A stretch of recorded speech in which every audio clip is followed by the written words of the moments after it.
Hello students, today we shall discuss dipole in a uniform external field. Here is it. The external field is E. Here is the dipole plus Q minus Q. Now we shall see what is the effect of this field on this dipole. Now you can see this electric field will apply a force on this Q in this direction, that is it is minus Q. Now the electric field will also apply a force in this direction on this plus Q. So as a result you can see one force is acting in this direction and another force is in this direction. So now the dipole will start rotating as soon as it is placed in this field. You can see easily. Okay. Now because of this, what is the rotation? Why this is happening? This is happening because there is a torque acting on this dipole. What is torque? You of course know it, that torque acts on a body if a force acts on the body at some distance from the center. Now you can see one force is acting at some distance from the center in this direction, another force is also acting similarly. Okay. Now we shall figure it out what the amount of that torque is. Tau is equal to, what is the formula of torque? Force into perpendicular distance of the force from the center. Perpendicular distance, you can see here. Force is in this direction. Force in this direction. This is the center. We want to know what is the distance of this force from this point, center O. Distance means perpendicular distance. Okay. This line is having some angle theta. That's why it cannot be the perpendicular distance. So perpendicular distance will be this dotted line. And you know this distance is A. That's why this dotted line will be A sin theta. I have written here A sin theta. So now torque is equal to product of force and perpendicular distance. Force is QE, perpendicular distance is A sin theta. Same value is also for this force. Same way, it is Q is A sin theta. Total becomes 2QA E sin theta is equal to PE sin theta. As you know, 2QA is our dipole moment. So PE sin theta, and PE sin theta is nothing but P cross E. Since torque is a vector, we have to represent it vectorially, and this is the result, P cross E. So if a dipole is placed in an external electric field of E, it experiences a torque of value P cross E. Okay, that's all. Next is continuous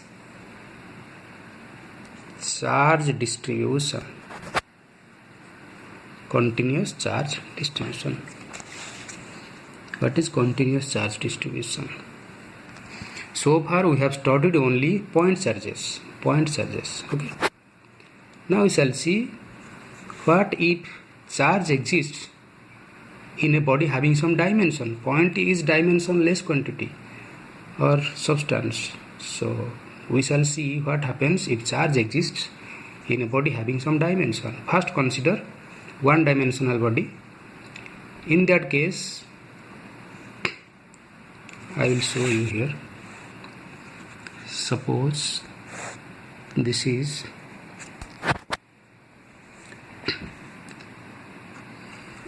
a rod of length L. Suppose some amount of charge is present in this rod Q, whether it is plus charge or minus charge, don't bother about it. Now there comes a term lambda. Lambda is total charge by total length. If you say, suppose the charge is distributed throughout the length of the rod uniformly, then lambda is equal to Q by L. You call it linear charge density. Okay, here is the term linear charge density. It is lambda, and lambda is equal to Q by L. Okay.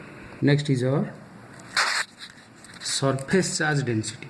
Of course, surface means two dimensions. In this case, total charge by area, surface area. It is sigma. Okay. Next is volume charge density.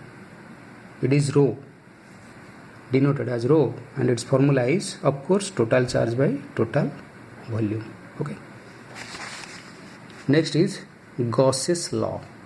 Very, very important law in this chapter. Gauss's law. What is the law? First of all, come to the statement. It states that total flux through a closed hypothetical surface is 1 by epsilon naught times the charge enclosed by it. Suppose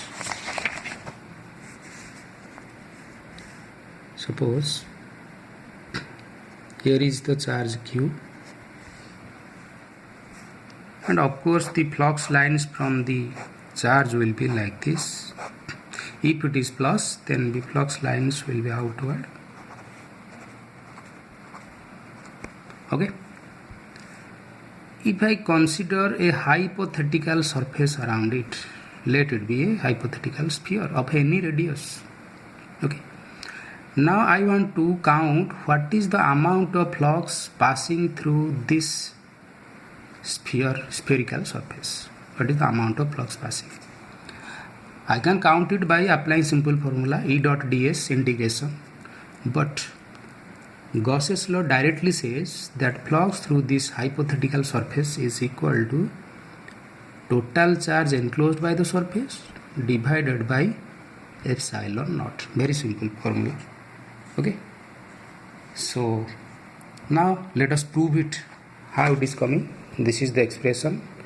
Total flux is equal to charge enclosed by epsilon naught. Let us prove it. Here is the charge Q. I have drawn a hypothetical surface here. It is a sphere, and its radius is smaller. I have taken a small area over this, on this sphere, that is del S. Okay. And as you know, electric field is perpendicular at every point on the surface or not, because it is outward. So here is it is also perpendicular, and here the surface area is del S. Now flux, what is the flux through this small area? First of all, we shall count it. To the next page. Flux through the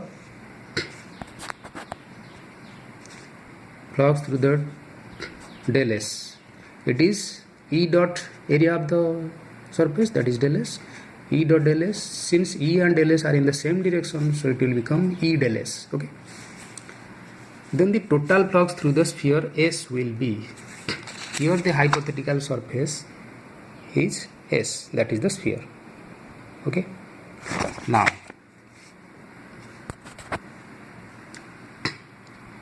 to find out the total flux through the sphere, we have to sum all the fluxes through del S or not. Del S is one small area. We can take the total sphere to be combination of these del S's. That's the total flux will be summation over this E del S is equal to, what is the value of E? Already we have known it, that is Q by 4 pi epsilon naught R square.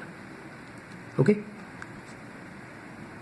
Now look, here is the E. Distance of the point from Q is smaller, and the value of E by formula is Q by 4 pi epsilon naught R square. Now this is the summation.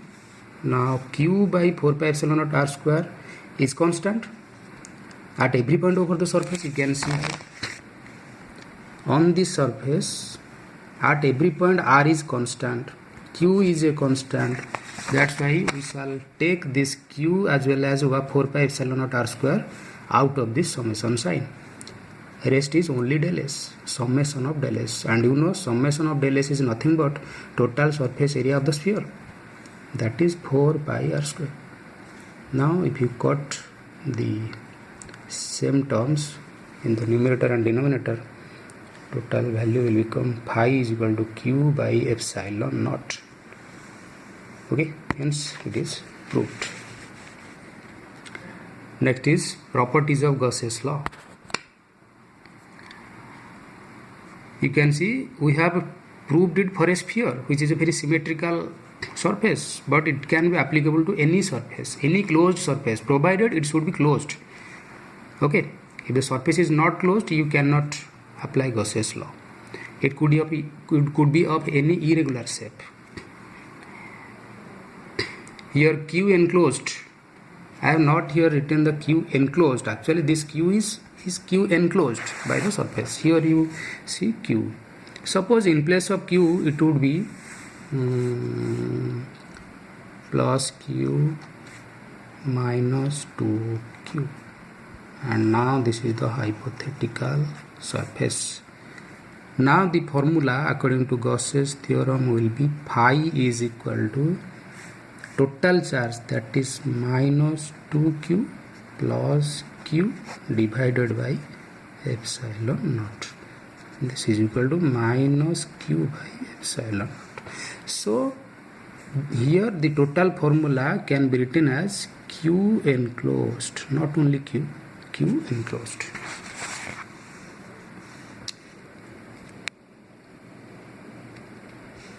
Okay.